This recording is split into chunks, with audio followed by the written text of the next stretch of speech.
सुनो, मैं तुम्हें समाज से भागने को नहीं कह रहा हूँ। मैं तुम्हें लोगों से नफरत करना भी नहीं सिखा रहा हूँ। मैं तुम्हें केवल अपने पास लौटने की बात कर रहा हूँ, क्योंकि जो व्यक्ति हर समय दूसरों के बीच खोया रहता है वह धीरे धीरे खुद से दूर हो जाता है, और जो खुद से दूर हो गया वह जीवन में आगे कैसे बढ़ेगा। अकेले रहो, इस वाक्य को गलत मत समझ लेना। अकेले रहने का अर्थ अकेलापन नहीं है।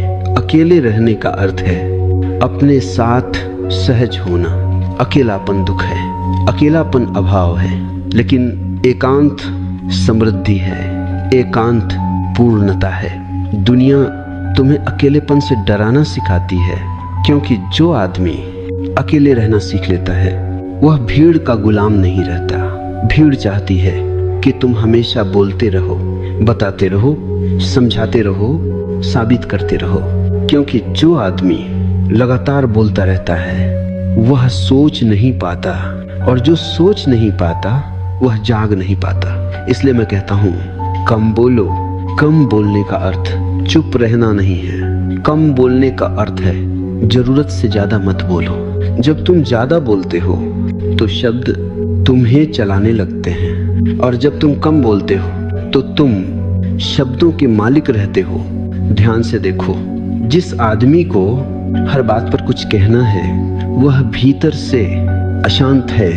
शांत आदमी अपनी उपस्थिति से बोलता है, अशांत आदमी अपने शब्दों से शोर करता है। अब एक गहरी बात सुनो, जीवन में आगे बढ़ने वाले लोग कम बोलते हैं, ज्यादा सुनते हैं, और सबसे ज्यादा देखते हैं। देखना सबसे ऊंची क्रिया है, क्योंकि देखने में अहंकार नहीं होता।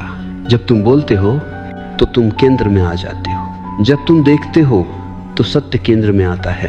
अब एक दृष्टांत सुनो।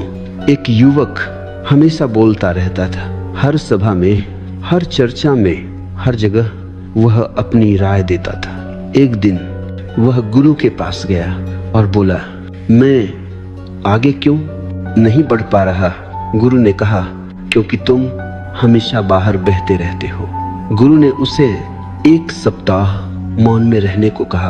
पहले दिन वह बेचैन रहा, दूसरे दिन उसने खुद को सुना, तीसरे दिन उसने अपने विचारों को देखा, 7वें दिन उसने कहा, मैं बदल गया हूँ। गुरु मुस्कुराया और बोला, नहीं, तुम मिले हो। अकेले रहो ताकि तुम अपने भीतर उतर सको। कम बोलो ताकि भीतर की आवाज सुनाई दे सके, और जब भीतर की आवाज सुनाई देने लगे तब जीवन में आगे बढ़ना, संघर्ष नहीं रहता, क्योंकि तब तुम किसी और की नकल नहीं करते, तब तुम अपने स्वभाव से चलते हो। याद रखो, दुनिया में आगे बढ़ने वाले भीड़ से नहीं, एकांत से पैदा होते हैं। भीड़ सिर्फ रास्ता देती है, एकांत दिशा देता है। सुनो, अब हम उस जगह पहुंच रहे हैं जहां से अधिकांश लोग पीछे लौट जाते हैं। उस जगह का नाम है डर। तुम कहते हो, मुझे अकेले रहना अच्छा नहीं लगता, लेकिन सच यह नहीं है। सच यह है, तुम्हें अपने साथ रहना अच्छा नहीं लगता। अकेलेपन से कोई नहीं डरता। डर लगता है अपने ही भीतर उठती आवाजों से।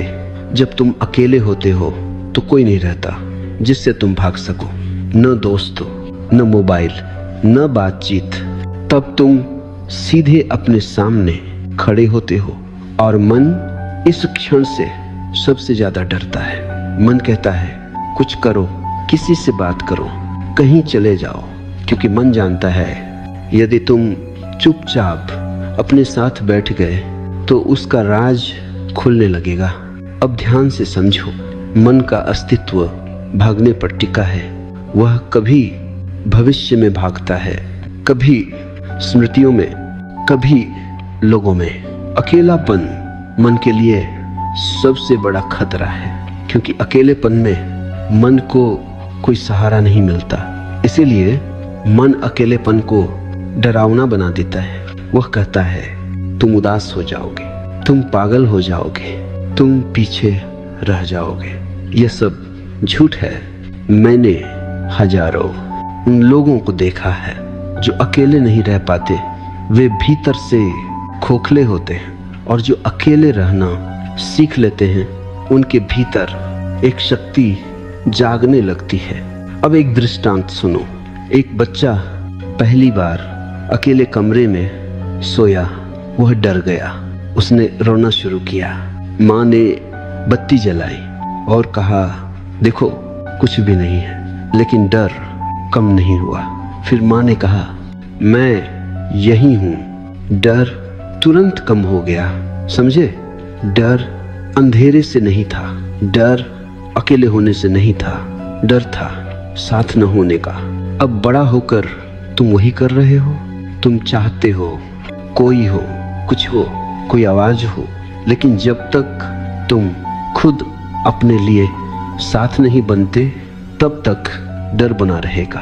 अकेले रहना सीखा नहीं जाता, अकेले रहना स्वीकार किया जाता है। पहले पहले असहजता होगी, मन बेचैन होगा, शरीर हिलेगा, लेकिन यदि तुम भागे नहीं तो एक दिन एक चमत्कार घटेगा। अकेलापन बदल जाएगा एकांत में, और एकांत सबसे बड़ा शिक्षक है। एकांत में तुम देखोगे तुम्हारे विचार तुम नहीं हो। एकांत में तुम देखोगे तुम्हारी भावनाएं आती जाती हैं, और एकांत में तुम पहली बार अपने केंद्र को महसूस करोगे। याद रखो, डर का अर्थ है तुम सीमा पर खड़े हो, और सीमा पर या तो तुम लौट सकते हो या तुम उड़ सकते हो। जो लौट जाते हैं वे भीड़ में खो जाते हैं, जो ठहर जाते हैं वे स्वयं बन जाते हैं। सुनो, अब हम शब्दों की भीड़ से बाहर निकलेंगे, क्योंकि जो व्यक्ति जीवन में आगे बढ़ता है वह शब्दों से नहीं मौन से चलता है। लोग सोचते हैं जो ज्यादा बोलता है वही ज्यादा जानता है। ये भ्रम है। अक्सर जो ज्यादा बोलता है वह ज्यादा असुरक्षित होता है। बोलना मन की बेचैनी का सबसे आसान रास्ता है। जब भीतर अशांति होती है तो शब्द बाहर बहने लगते हैं। शांत आदमी बोलने से पहले ठहरता है, अशांत आदमी बोलकर ठहरना चाहता है। अब समझो, लोग ज्यादा क्यों बोलते हैं? वे बोलते हैं क्योंकि वे सुने जाना चाहते हैं। वे बोलते हैं क्योंकि वे खुद को साबित करना चाहते हैं। वे बोलते हैं क्योंकि वे अकेले पड़ने से डरते हैं। लेकिन ध्यान रखना, जो खुद को जान लेता है उसे साबित करने की जरूरत नहीं रहती।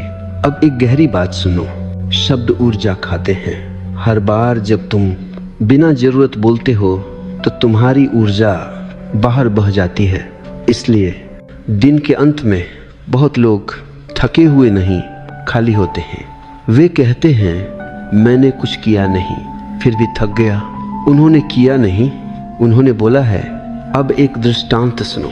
एक आदमी पूरा दिन शिकायत करता था। शाम को वह कहता मैं बहुत थक गया हूँ। गुरु ने कहा तुमने काम नहीं किया, तुमने शब्दों से खुद को निचोड़ लिया।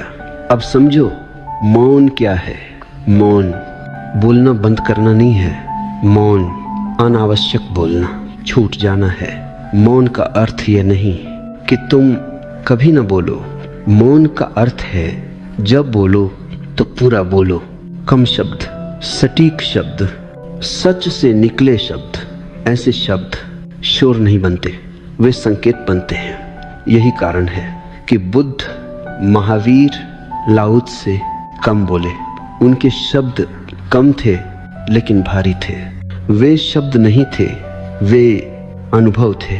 अब समझो कम बोलने से क्या घटता है। पहली बात, तुम ज्यादा सुनने लगते हो। और सुनना सबसे बड़ी बुद्धिमत्ता है। जो सुन सकता है वह सीख सकता है। दूसरी बात, तुम अपने विचार स्पष्ट देख पाते हो। जब तुम बोलते नहीं तो मन खुलकर सामने आता है, और जो मन को देख लेता है वह मन से बंधा नहीं रहता। तीसरी बात, तुम्हारी उपस्थिति गहरी हो जाती है। लोग महसूस करते हैं यह आदमी कुछ अलग है, क्योंकि वह शब्दों से नहीं मौन से बोल रहा है। अब एक बहुत महत्वपूर्ण चेतावनी, कम बोलना, दमन नहीं होना चाहिए। यदि तुम गुस्सा दबा रहे हो और बाहर से चुप हो तो यह मौन नहीं है, यह जमा हुआ जहर है। मौन तब होता है जब भीतर कुछ दबा नहीं होता, जब भीतर सब देखा गया हो। इसलिए मैं कहता हूं, पहले देखो फिर बोलो। देखना मौन को जन्म देता है। सुनो, अब मैं तुम्हें उस स्रोत की ओर ले जा रहा हूं जहां से जीवन की सारी ऊर्जा आती है। उस स्रोत का नाम है एकांत। लोग समझते हैं कि ऊर्जा खाने से आती है, आराम से आती है, लोगों से मिलकर आती है। ये आधा सच है। असल ऊर्जा आती है अपने साथ होने से। जब तुम लगातार लोगों के बीच रहते हो, लगातार बोलते हो, लगातार प्रतिक्रिया करते हो, तो तुम्हारी ऊर्जा बाहर बहती रहती है। तुम ध्यान नहीं देते, लेकिन हर बातचीत थोड़ी थोड़ी ऊर्जा ले जाती है। इसीलिए बहुत लोग कहते हैं, मैं कुछ किए बिना थक गया हूं। उन्होंने काम नहीं किया, उन्होंने खुद को लुटाया है। अब समझो, एकांत क्या करता है? एकांत ऊर्जा को वापस बुलाता है। जब तुम अकेले बैठते हो, कुछ नहीं करते, कुछ नहीं बोलते, तो ऊर्जा धीरे धीरे घर लौट आती है। ये ऐसा है जैसे नदी समुद्र से फिर अपने स्रोत की ओर बहने लगे। पहले पहले अजीब लगेगा, क्योंकि जब ऊर्जा वापस आती है तो पुराने घाव दिखने लगते हैं। मन कहेगा ये अच्छा नहीं है, कुछ करो, ध्यान हटाओ। यही अधिकांश लोग भाग जाते हैं। लेकिन यदि तुम थोड़ी देर ठहर सको तो वही बेचैनी धीरे धीरे शक्ति बन जाती है। अब एक दृष्टांत सुनो। एक धनुष था, वह हमेशा तना रहता था। एक दिन धनुर्धर ने उसे ढीला कर दिया। धनुष बोला, अब मैं कमजोर हो जाऊंगा। कुछ समय बाद जब फिर खींचा गया तो तीर पहले से भी दूर गया। एकांत धनुष को ढीला करने जैसा है। जो आदमी कभी ढीला नहीं पड़ता, वह एक दिन टूट जाता है। अब समझो, एकांत और सृजन का संबंध। दुनिया की सारी महान रचनाएं एकांत में पैदा हुई हैं। कविता भीड़ में नहीं आती, संगीत शोर में नहीं उतरता, दृष्टि बहस में नहीं जन्म लेती, वे मौन में जन्म लेते हैं। क्यों? क्योंकि सृजन भीतर से आता है और भीतर तब खुलता है जब बाहर कम हो जाता है। अब समझो, अकेले रहने से डर क्यों लगता है? क्योंकि एकांत तुम्हें तुम्हारे सामने खड़ा कर देता है। और अपने सामने खड़े होने का साहस बहुत कम लोगों में होता है, लेकिन वही साहस जीवन को आगे ले जाता है। याद रखो, भीड़ में सुरक्षा होती है लेकिन दिशा नहीं। दिशा एकांत में मिलती है। जो आदमी अपनी दिशा नहीं जानता, वह कितना भी तेज चले कहीं नहीं पहुंचता। एकांत तुम्हें रुकने का साहस देता है, और जो रुक सकता है वही सही दिशा में चल सकता है। सुनो, अब मैं एक बहुत जरूरी भ्रम तोड़ने जा रहा हूँ, क्योंकि तुम कहते हो मैं जीवन में आगे बढ़ना चाहता हूँ। लेकिन रुक कर पूछो, आगे किस दिशा में? अधिकतर लोग आगे बढ़ने का अर्थ समझते हैं, और ज्यादा पाना, और ज्यादा बनना, और ज्यादा दिखना। मैं तुमसे कहता हूँ, ये आगे बढ़ना नहीं है, यह केवल भीड़ में तेज चलना है। आगे बढ़ना तेज चलना नहीं है, आगे बढ़ना है, सही दिशा में चलना।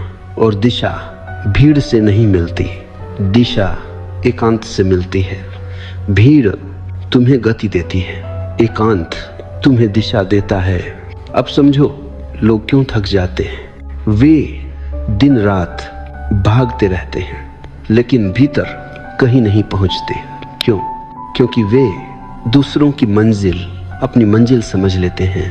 दूसरों की परिभाषा में जीने वाला व्यक्ति कभी संतुष्ट नहीं होता। अब एक दृष्टांत सुनो। एक आदमी पहाड़ पर चढ़ रहा था। वह बहुत तेज था, सबको पीछे छोड़ रहा था। थोड़ी देर बाद उसे लगा मैं गलत पहाड़ पर हूँ। समझे, तेज होना व्यर्थ है यदि दिशा गलत हो। अब समझो असली प्रगति क्या है।